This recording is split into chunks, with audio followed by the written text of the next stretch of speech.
नमस्कार दोस्तों, पीसीएसएम के अपने यूट्यूब परिवार में आप सभी का स्वागत है। आज हम लोग करंट अफेयर्स के एक बहुत ही महत्वपूर्ण टॉपिक को कवर करने वाले हैं, जो हाल ही के दिनों में काफ़ी सुर्खियों में रहा है। चुनावी बॉन्ड योजना के बारे में हम लोग जानेंगे, ठीक है। चुनावी बॉन्ड योजना क्या है, ये किसके द्वारा जारी किया जाता है तथा ये सुप्रीम कोर्ट के द्वारा अभी हाल ही में असंवैधानिक करार दिया गया है। इसके द्वारा हम लोग जानेंगे, जो कि आपकी परीक्षाओं के दृष्टिकोण से काफ़ी क्या होंगे, महत्वपूर्ण बिंदु होंगे। तो आइए इसको जानने का प्रयास करते हैं कि क्या है चुनावी बॉन्ड योजना।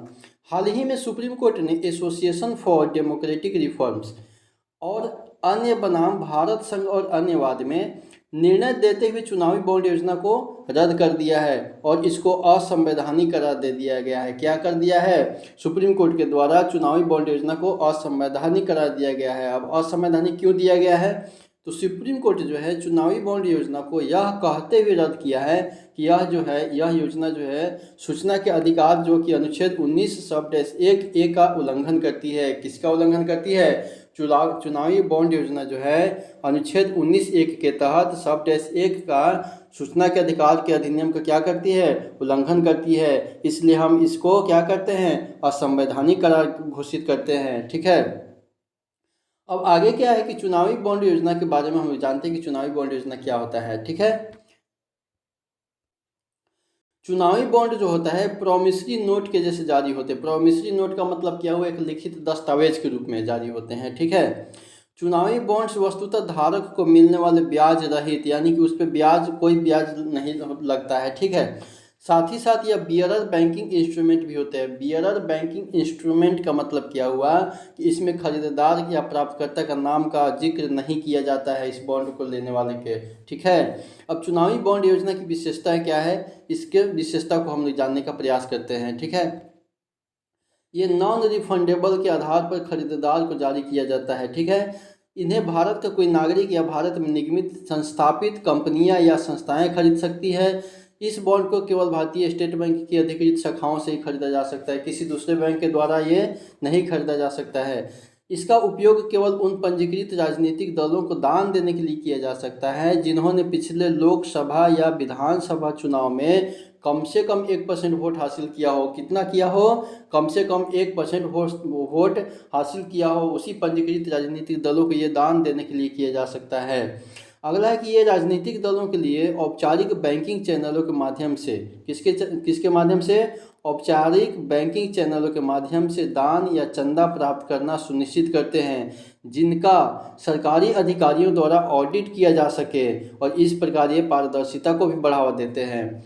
अगला है कि प्रत्येक चुनावी बॉन्ड में एक विशिष्ट अल्फा न्यूमेरिक संख्या होती है। क्या होती है? एक विशिष्ट अल्फा न्यूमेरिक संख्या होती है जिसे पराबैंगनी किरणों के माध्यम से देखा जा सकता है। ये आपकी परीक्षाओं के दृष्टिकोण से काफ़ी महत्वपूर्ण बिंदु होंगे कि चुनावी बॉन्ड योजना में एक विशिष्ट अल्फा न्यूमेरिक संख्या होती है जिसको किस किरण के माध्यम से देखा जा सकता है। तो आपको परीक्षाओं में ये ABCD करके दे देगा, आपको अल्फा बीटा गामा ये सब कुछ दे देगा। तो पराबैंगनी किरणों के माध्यम से देखा जा सकता है। अब चलिए सुप्रीम कोर्ट के निर्णय को एक नज़र में हम लोग देखने का प्रयास करते हैं। प्रश्न क्या है कि क्या राजनीतिक दलों के दिए जाने वाले स्वैच्छिक योगदान या दान की जानकारी न देना, क्या राजनीतिक दलों को दिए जाने वाले स्वैच्छिक योगदान या दान की जानकारी न देना सूचना के अधिकार का उल्लंघन है? तो सुप्रीम कोर्ट का जवाब क्या है कि चुनावी बॉन्ड योजना में हमें यह पता नहीं चल पाता है कि किसने किस दल को कितना दान दिया है। अतः चुनावी बॉन्ड जो है संविधान के अनुच्छेद 19(1) के तहत सूचना के अधिकार का क्या करता है? उल्लंघन करता है। इसलिए हम इसको क्या करते हैं? असंवैधानिक घोषित करते हैं। फिर अगला पॉइंट क्या बताते हैं कि वित्त अधिनियम 2017 के जरिए चुनावी बॉन्ड के माध्यम से दान की अनुमति देने के लिए आयकर अधिनियम 1961, लोक प्रतिनिधित्व अधिनियम 1951 और कंपनी अधिनियम 2013 में संशोधन किए गए थे। तब क्या हुआ था कि सुप्रीम कोर्ट ने इन संशोधनों को भी क्या किया है? असंवैधानिक करार दिया गया है, ठीक है। अगला प्रश्न क्या है? अगला प्रश्न है कि क्या कंपनी अधिनियम में संशोधन द्वारा राजनीतिक दलों को असीमित कॉर्पोरेट फंडिंग की व्यवस्था जो है स्वतंत्र और निष्पक्ष चुनाव के सिद्धांतों का उल्लंघन करती है। क्या कंपनी अधिनियम में संशोधन द्वारा राजनीतिक दलों को असीमित कॉर्पोरेट फंडिंग की व्यवस्था जो है स्वतंत्र और निष्पक्ष चुनाव के सिद्धांतों का क्या करती है, उल्लंघन करती है? तो सुप्रीम कोर्ट का जवाब क्या आया है कि राजनीतिक दलों को असीमित कॉर्पोरेट फंडिंग देने की अनुमति के लिए कंपनी अधिनियम में किया गया संशोधन मनमाने तरीके से किया गया है। यह संविधान के अनुच्छेद 14 का उल्लंघन करती है। अगला पॉइंट बताते हैं कि कोर्ट ने संशोधन द्वारा चुनावों में अनियंत्रित कॉर्पोरेट प्रभाव की स्थिति पर बल दिया है, जो स्वतंत्र एवं निष्पक्ष चुनाव और राजनीतिक समानता के सिद्धांतों का क्या करता है, उल्लंघन करता है। अब निर्णय से संबंधित कुछ अन्य महत्वपूर्ण बिंदु देखते हैं कि सुप्रीम कोर्ट के द्वारा क्या निर्णय दिया गया है। चुनावी बॉन्ड के मामले में सुप्रीम कोर्ट के द्वारा जो महत्वपूर्ण दिशा निर्देश दिए गए हैं, जारी किए गए हैं, उसको देखने का प्रयास करते हैं। पहला दिशा निर्देश क्या है कि चुनावी बॉन्ड जारी करने वाला बैंक यानी कि अब SBI जो है चुनावी बॉन्ड को जारी नहीं करेगा। ठीक है। भारतीय स्टेट बैंक निर्णय के 3 सप्ताह के भीतर, कितने सप्ताह के भीतर? 3 सप्ताह के भीतर भारतीय निर्वाचन आयोग यानी इलेक्शन कमीशन को निम्नलिखित जानकारी प्रस्तुत करेगा। 12 अप्रैल 2019 को जारी किए गए सुप्रीम कोर्ट के अंतरिम आदेश के बाद कब? 12 अप्रैल 2019 को जारी किए गए अंतरिम आदेश के बाद खरीदे गए चुनावी बॉन्ड से जुड़े जानकारी प्रस्तुत करनी होगी। कब से जानकारी प्रस्तुत करनी होगी? तो 12 अप्रैल 2019 के बाद में जो जारी किया गया था सुप्रीम कोर्ट का अंतरिम आदेश, उसके बाद से जो भी चुनावी बॉन्ड खरीदा गया होगा उसकी जानकारी क्या करना होगा? स्टेट बैंक ऑफ इंडिया के द्वारा इलेक्शन कमीशन को देना होगा, वो भी 3 सप्ताह के भीतर देना होगा। इस जानकारी में अगर लिखित विवरण शामिल होंगे, चुनावी बॉन्ड की खरीद की तारीख देना होगा उसमें, उसके बाद में खरीदार का नाम और खरीदे गए चुनावी बॉन्ड का मूल्य कि कितने रुपए का खरीदा, किस तिथि को खरीदा, कौन व्यक्ति खरीदा और कितने रुपए का चुनावी बॉन्ड खरीदा, ये सभी क्या करना होगा? स्टेट बैंक ऑफ इंडिया के द्वारा इलेक्शन कमीशन को देना होगा। अब उन राजनीतिक दलों का विवरण भी देना होगा जिन्होंने कोर्ट के अंतरिम आदेश के बाद से चुनावी बॉन्ड के माध्यम से चंदा प्राप्त किया है। इसके अलावा बॉन्ड को नकदी में भुनाने की तिथि और बॉन्ड का मूल्य वर्ग जैसे विवरण भी इस जानकारी के साथ प्रस्तुत करना होगा। ठीक है। अगला है कि निर्वाचन आयोग SBI द्वारा प्रस्तुत की गई जानकारी को उसी प्राप्ति के 1 सप्ताह के भीतर अपनी आधिकारिक वेबसाइट पर क्या करेगा? प्रकाशित करेगा। अगला है कि वैध चुनावी बॉन्ड जिनका नकदीकरण नहीं किया गया है उन्हें जारीकर्ता बैंक को वापस कर दिया जाएगा। यानी कि जो वैध चुनावी बॉन्ड है जिनका भी नकदीकरण नहीं किया गया है उन्हें जारीकर्ता जो है बैंक को वापस कर दिया जाएगा। बैंक खरीदार के खाते में राशि वापस कर देगा। अगला है कि काले धन पर अंकुश लगाने के लिए चुनावी बॉन्ड योजना आनुपातिक रूप से उचित नहीं है। क्या है? काले धन पर अंकुश लगाने के लिए चुनावी बॉन्ड योजना क्या है? आनुपातिक रूप से उचित नहीं है।